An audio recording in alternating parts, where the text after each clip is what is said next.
The head of Iran's Atomic Energy Organization at one of the country's most important nuclear facilities. This is where Ali Akbar Salehi announced that Iran has now added another 30 advanced centrifuges. We weren't supposed to have 30-chain centrifuges. We wanted to work on it after we tested 20-chain centrifuges, then 3 to 4 years later to work on the 30-chain centrifuges. But we faced political challenges and senior authorities decided to show Iran's potential power and determination. This is another step taken by Iran to scale back its commitment to the 2015 nuclear deal. Authorities here say since the United States withdrew last year and imposed a series of further sanctions on Iran, the remaining European signatories have yet to uphold their end of the agreement. And until they do, Iran will continue to advance its nuclear program. That is something the European Union is continuing to warn against.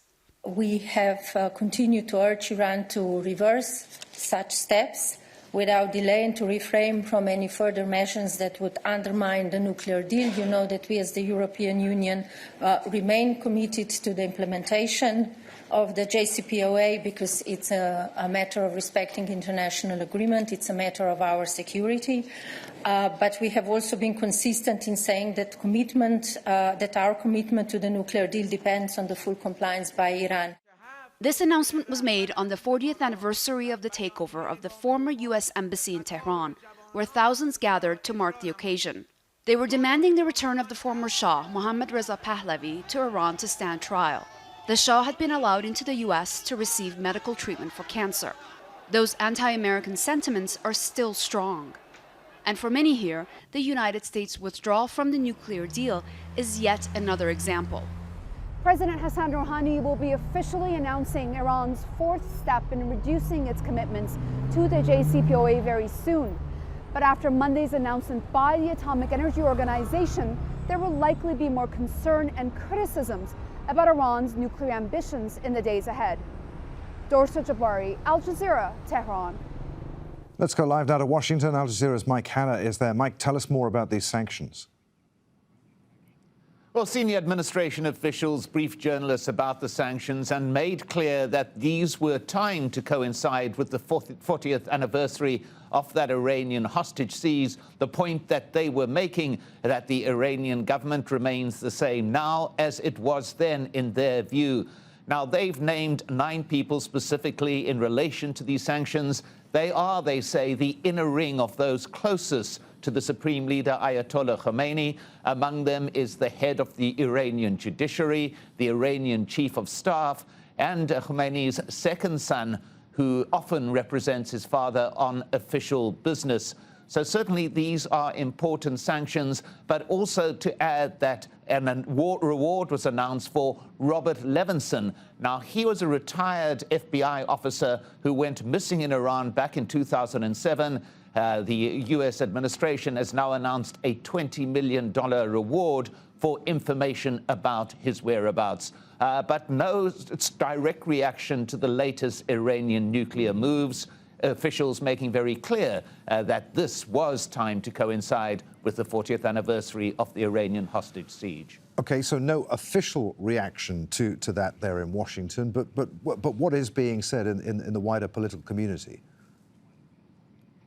Well, what they are seeing is that this is an ongoing process. Since President Trump withdrew from that Iranian deal back in May last year, the U.S. has gradually introduced sanctions along the way, sanctions that have intensified as Iran has pulled away from some of its assurances within the nuclear deal. But in the midst of all of this, a very important point to note is that just 3 days ago, President Trump signed waivers allowing China and Russia to continue to assist Iran in its peaceful nuclear development.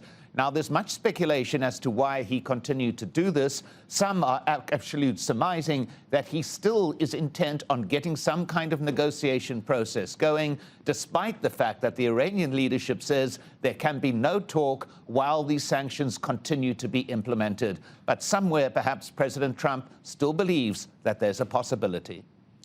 Al Jazeera's Mike HANNA reporting live there from Washington. Mike, many thanks.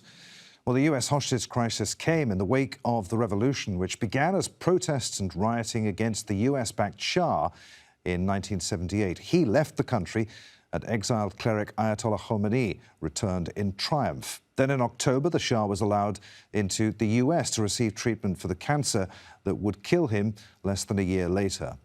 2 weeks later, student protesters stormed the US embassy in Tehran and took 90 people hostage, including 66 Americans. They demanded that the US extradite the Shah back to Iran. It refused. 52 of those hostages were kept for 444 days. In that time, the US imposed sanctions and froze Iranian assets, and all diplomatic ties were cut. Then, in January 1981, the US and Iran finally signed an agreement to release the hostages and to unfreeze Iranian assets. The 52 were flown to Germany, but relations between the two countries have never fully recovered.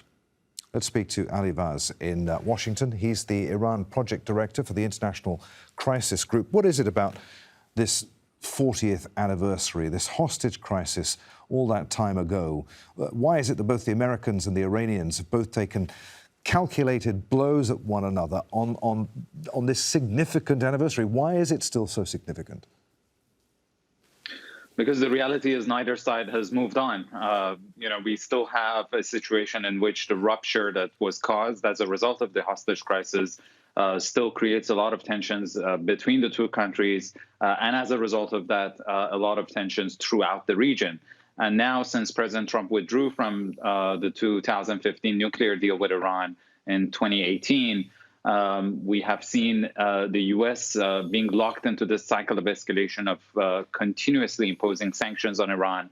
And since last year, the Iranians have also started pushing back and gradually withdrawing from their commitments under the nuclear deal, and also gradually escalating the tensions in the region in ways that in the past 4 months, we have twice come to the brink of a military confrontation between the two countries. How much impact will these latest sanctions have? Not much, because the reality is that the U.S. is running out of new targets. Most of these individuals and entities who've been targeted have been sanctioned before. So this is basically an exercise in layering sanctions. And as such, the economic impact is going to be limited. But I think it would make it more difficult for the next administration to remove these sanctions, because they're no longer just imposed because of Iran's nuclear activities. They're imposed because of Iran's support of terrorism or its human rights record. And those are much more difficult to justify removing for the next administration, absent significant changes in Iranian policy.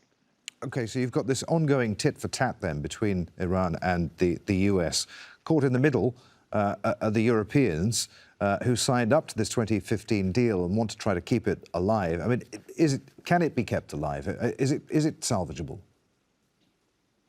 Not for much longer. Look, the reality is the Europeans feared that Iran might take a step this time around, which is the fourth step that Iran is taking in rolling back its compliance with the nuclear deal. That would make it almost impossible for them to look the other way. The measures that have been announced, I think, are not as problematic. They are concerning, but they're designed in a way to add urgency without emergency. And as such, I don't think the Europeans, at least this time around, would activate the dispute resolution mechanism in the deal that could result in the snapback of all the UN sanctions and basically would kill the nuclear deal.